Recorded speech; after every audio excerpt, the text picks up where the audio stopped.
বাগান বিলাসের বর্ষাকালের অন্যতম একটি সমস্যা হলো গাছের পাতা এইভাবে হলুদ হয়ে পড়ে যাওয়া। এটা কিন্তু আসলে গাছ নিজের একটা যে মেকানিজম সেটাকে কিন্তু অ্যাক্টিভ অবস্থায় রেখেছে। প্রচুর পরিমাণে যেহেতু বৃষ্টি হচ্ছে, গাছের গোড়াতে যে এত পরিমাণ জল সেটা কিন্তু সে টেনে নেওয়ার পরে এই পাতাগুলোতে কিন্তু জল বেশি করে ঢেলে দিয়ে ফেলে দিচ্ছে, যাতে বাকি পোর্শন অফ প্লান্টটা কিন্তু যাতে ভালো থাকতে পারে। তো এই দেখো গাছের গোড়ায় প্রচুর পরিমাণে কিন্তু পাতা পড়েছে এবং এটা একটা নর্মাল ন্যাচারাল প্রক্রিয়া, এতে ঘাবড়ে যাওয়ার কিছু নেই।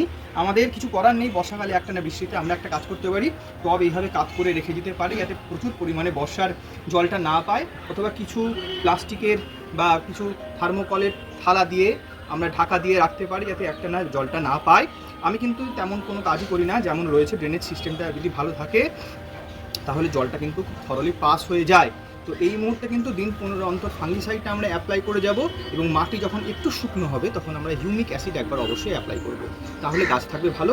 এই ভ্যারাইটির নাম হলো ফ্লেম ভ্যারাইটি, লালের মধ্যে অন্যতম জনপ্রিয় একটি ভ্যারাইটি। এটা সারা বছর ধরে ফুল দেয় এবং লালিত্যের মধ্যে সবথেকে টপ মোস্ট যে ভাইব্রেন্ট কালার্স সেটা হচ্ছে কিন্তু এই ফ্লেমের মধ্যে লক্ষ্য করা যায়। অনেকে বলে এটা একটি সেন্সিটিভ ভ্যারাইটি, তো আমার কাছে এখনো পর্যন্ত কিন্তু এরকমটা মনে হয়নি। তোমরা চাইলে ফ্লেম ভ্যারাইটির একটি গাছ অবশ্যই ছাদ বাগানে রাখতে পারো।